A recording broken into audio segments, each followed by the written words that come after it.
आदाब तेलंगाना, मैं खैरुनिसा T news के उर्दू खबरनामे में आप तमाम का इस्तकबाल करती हूँ। चलिए खबरनामे का आगाज़ करेंगे हेडलाइंस से। वज़ीर आला रेवंत रेड्डी ने बीआरएस सरबराह से अस्पताल में की मुलाकात, जल्द सेहतयाब होने पर जताई उम्मीद। बासरा ट्रिपल आईटी के तालिब इल्म के लिए 17 लाख सालाना तनख्वाह, कैंपस प्लेसमेंट में 100 से ज़ायद मुलाजिमतें। आकाश आनंद मायावती के सियासी जानशीन होंगे, बीएसपी सरबराह ने अपने भतीजे के नाम का किया ऐलान।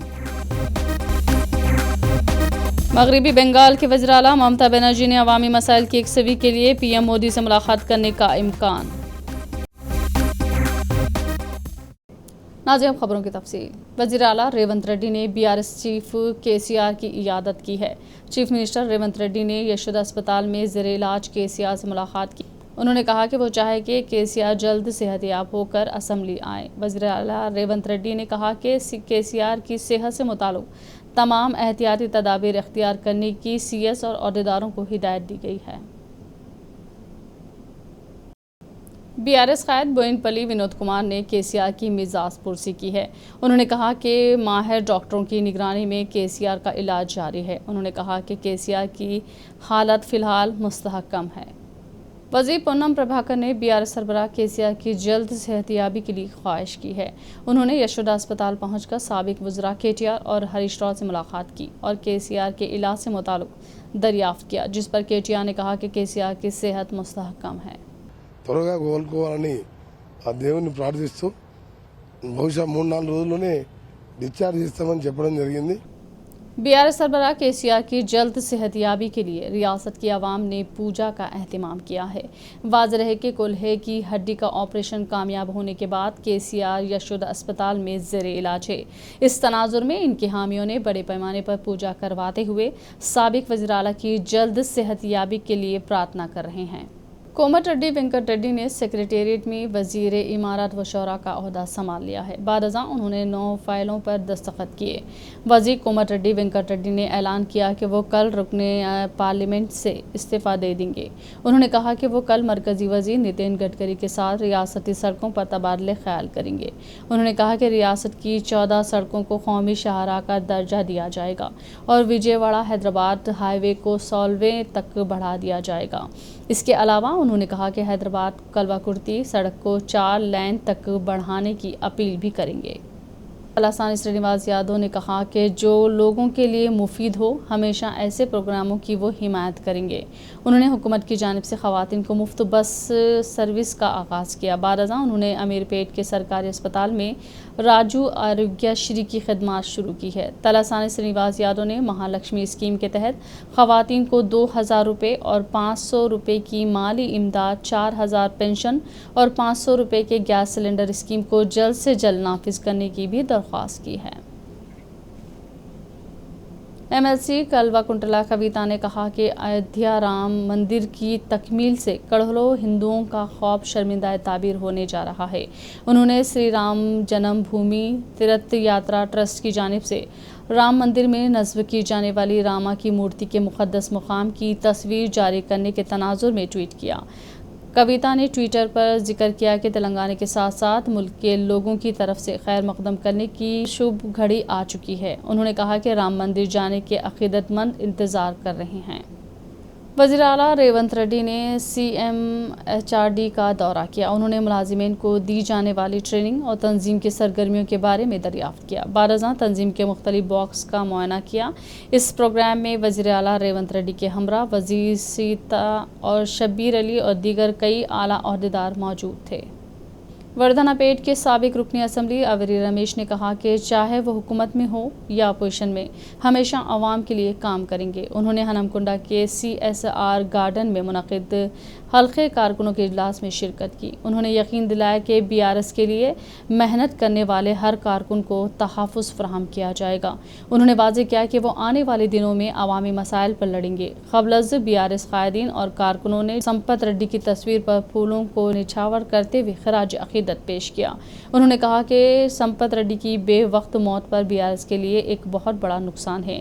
DCCB के चेयरमैन रविंदर राव और रिलीफ कमीशन के चेयरमैन N वेंकट रेड्डी कायदीन ने इस प्रोग्राम में हिस्सा लिया। आदिलाबाद जिले के बुधनगेनी जंगलाती इलाके में कैलाश टेकटी पर नजर आने वाले भगवान महादेव की एक झलक देखने के लिए अकीदतमंदों का हुजूम नजर आया। हर साल दिसंबर के महीने में तेलंगाना, महाराष्ट्र से अकीदतमंद एक हफ्ते तक इस टेकटी मेले में हजारों की तादाद में लोग शरीक होते हैं और खुसूसी पूजा करते हैं। इससे कबल मंदिर के बानी श्री संत महाराज खुसूसी पूजा के लिए मेले में आने वाले अकीदतमंदों के लिए अन्नदान का एहतमाम किया। रुकने असम्बली संजय कुमार ने महालक्ष्मी स्कीम से इस्तेफादा करने की खवातीन से अपील की है। उन्होंने जगतियाल के नए बस स्टेशन के करीब महालक्ष्मी और आयोग्य श्री की हद में इजाफे की स्कीमों की पोस्टर की रस्म उजराई अंजाम दी। बारजा खवातीन को मुफ्त सर्विस टिकट दिया गया। मुफ्त बस सफ़र की वजह से हज़ारों ऑटो ड्राइवर्स अपनी रोजी रोटी से महरूम हो गए हैं। बहुजन समाज पार्टी की सरबराह मायावती ने अपने सियासी जानशीन का ऐलान कर दिया है। उन्होंने इंकिशाफ किया कि पार्टी की जिम्मेदारियां अपने भतीजे आकाश आनंद को सौंप रही हैं। यूपी के राजधानी लखनऊ में मुनक़िद पार्टी मीटिंग में मायावती ने यह ऐलान किया। इससे ये वाज़ेह है कि मायावती के बाद आकाश आनंद बीएसपी सदर की जिम्मेदारियां संभालेंगे। आकाश आनंद कुछ अरसे से बीएसपी की सियासी सरगर्मियों पर नज़र रखे हुए हैं। मायावती के सियासी जानशीन के तौर पर आकाश का नाम पार्टी सफ़ों में पहले ही ज़ेरे बहस है। मायावती के छोटे भाई के बेटे आकाश ने 2016 में बीएसपी में शमूलियत इख्तियार की थी। 2019 के लोकसभा इंतखाबात में पार्टी की जानिब से मुहिम में भी हिस्सा लिया था। आज ये जो काम पंजाब के अंदर शुरू किया जा रहा है, अब आपको सरकारी दफ्तर जाने की जरूरत नहीं है। अब सरकारी दफ्तर, अब मंत्री, अब मुख्यमंत्री, अब एमएलए, जितने काम आपके हैं वो सारे काम आपके घर बैठे हुए होंगे। ये कहने को आज 43 सेवाएं शुरू की जा रही हैं, लेकिन ये 43 सेवाएं नहीं है। मैं अभी बात कर रहा था 99% से ज्यादा सरकारी सेवाएं अब आपको पंजाब के अंदर घर बैठे मिलनी चालू हो जाएंगी और धीरे धीरे करके 100% सेवाएं, पंजाब सरकार की जितनी सेवाएं हैं सारी सेवाएं आपको घर बैठे मिलेंगी। और एक दिन ऐसा आएगा धीरे धीरे करके पंजाब सरकार के दफ्तरों पे ताले लगा देंगे, आपको दफ्तर जाने की जरूरत ही नहीं है।